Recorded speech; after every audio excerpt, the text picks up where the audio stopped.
আসসালামু আলাইকুম। Education care Facebook page এবং ইউটিউব চ্যানেলের নতুন আরেকটি কবিতাতে সবাইকে স্বাগতম। শিক্ষার্থীরা, আমাদের একাদশ ও দ্বাদশ শ্রেণীর ধারাবাহিক যে ক্লাস চলছিল, সেই ধারাবাহিক ক্লাসের আজকের ৫ম নম্বর যে কবিতাটি রয়েছে, সুচেতনা।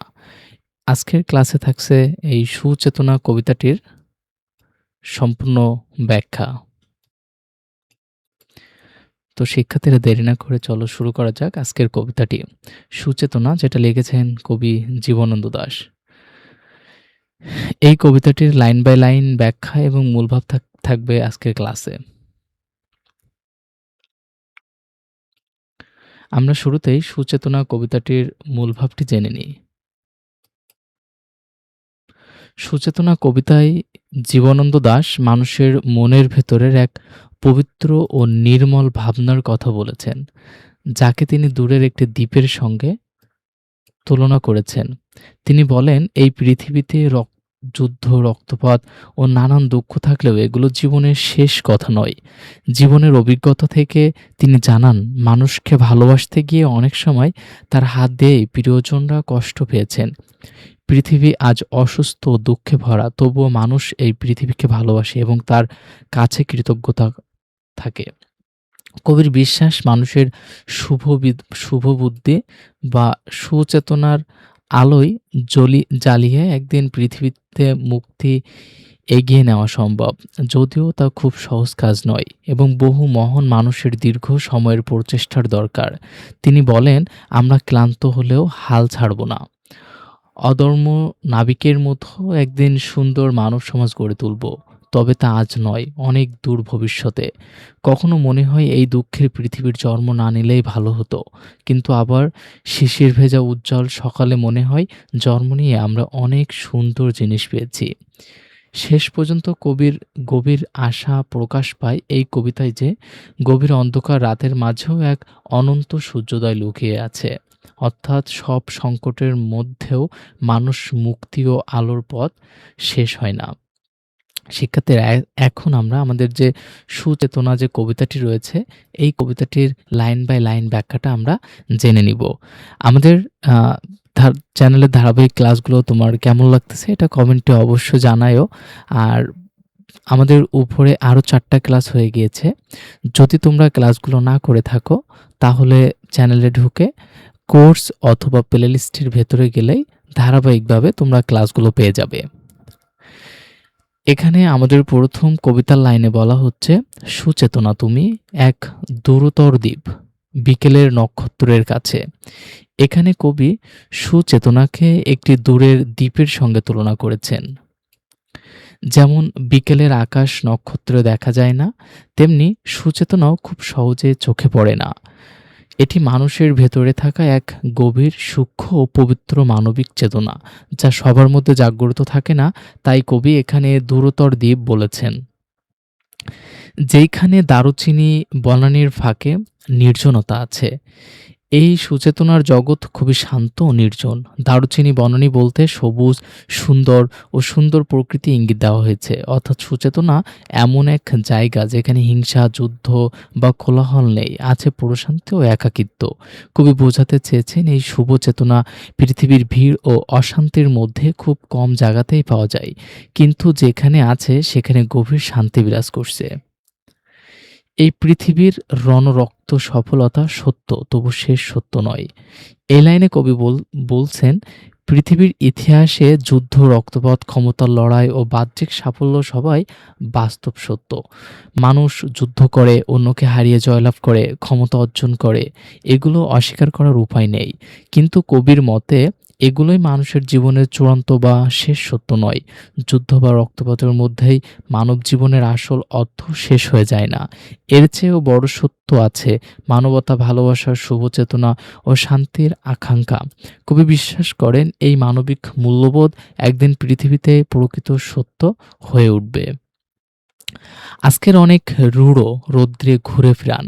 এখানে রূঢ় রৌদ্র বলতে জীবনের কঠিন বাস্তবতা, কষ্ট ও সংগ্রামের কথা বোঝানো হয়েছে। কবি বলতে চান, জীবনে পথে চলতে গিয়ে বহু দুঃখ, যন্ত্রণা, তিক্ত অভিজ্ঞতার মধ্য দিয়ে গেছেন। পৃথিবীর মানুষকে মানুষের মতো ভালোবাসা দিতে গিয়ে তবু কবি মানুষের প্রতি সত্যিকারের ভালোবাসা দিতে চেয়েছিলেন। তিনি মানুষকে শুধু মানুষ হিসাবেই সম্মান করতে চেয়েছেন, কোনো ভেদাভেদ না করে। দেখিয়েছি আমারই হাতে হয়তো নিহত ভাই-বোন, বন্ধু, পরিজন পড়ে আছে। এখানে কবি গভীর বেদনার কথা বলেছেন। ভালোবাসা ও কল্যাণ প্রতিষ্ঠা করতে গিয়ে মানুষ মানুষকে আঘাত করে, হত্যা করে। অনেক সময় অজান্তেই নিজের কাজের ফলে প্রিয় মানুষের ক্ষতি হয়। কবি এই বাস্তবতাকে খুব কষ্টের সঙ্গে উপলব্ধি করেছেন। পৃথিবীর গভীরতর অসুখ এখন। পৃথিবীর শুধু উপর থেকে নয়, ভেতর থেকেও অসুস্থ। হিংসা, লোভ, স্বার্থপর যুদ্ধ মানুষের মনকে বিষাক্ত করে তুলেছে। এটাই পৃথিবীর গভীর রোগ। মানুষ তবুও ঋণী পৃথিবীর কাছে। সব কষ্ট ও অশুভতার পরেও মানুষ এই পৃথিবীর কাছে ঋণী।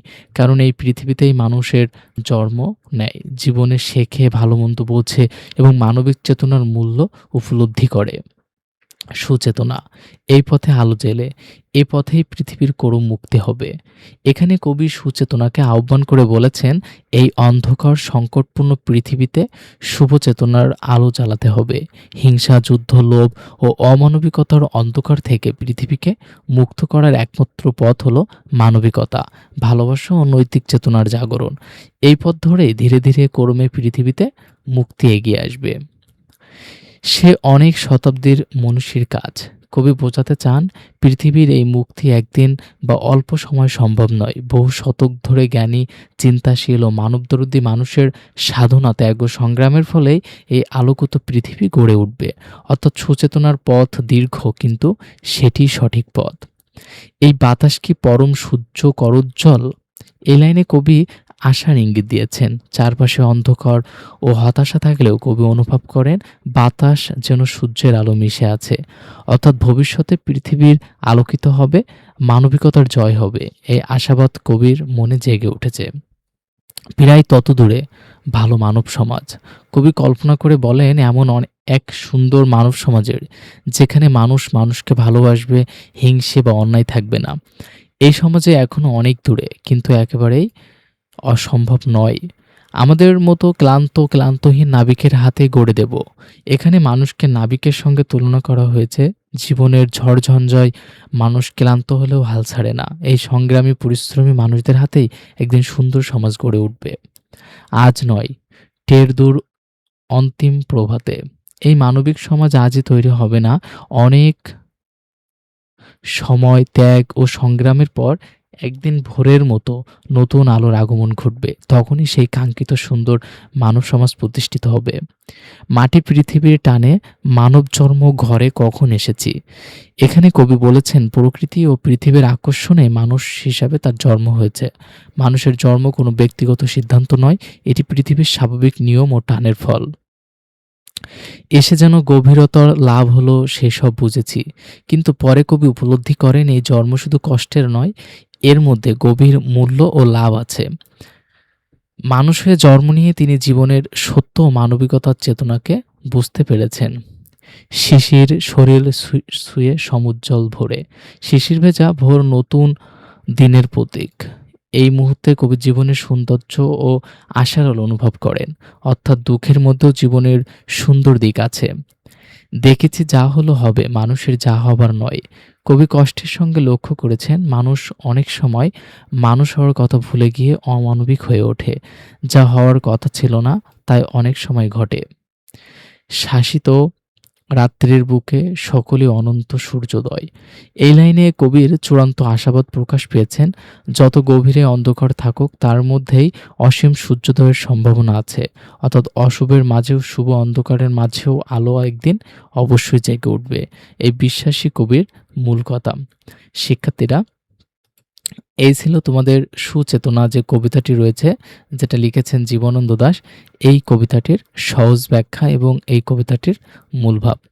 তোমাদের যদি কোনো টপিকের উপরে ক্লাস লাগে, সেটা আমাদেরকে কমেন্টে জানাতে পারো। আমরা সেই ক্লাসটির ব্যবস্থা করে দিব। আর আমাদের ক্লাসগুলো তোমাদের কাছে কেমন লাগে সেটা অবশ্যই কমেন্টে জানাও। দেখা হচ্ছে পরবর্তী কোনো ক্লাসে। সে পর্যন্ত সকলেই ভালো থাকো, সুস্থ থাকো। আল্লাহ হাফেজ।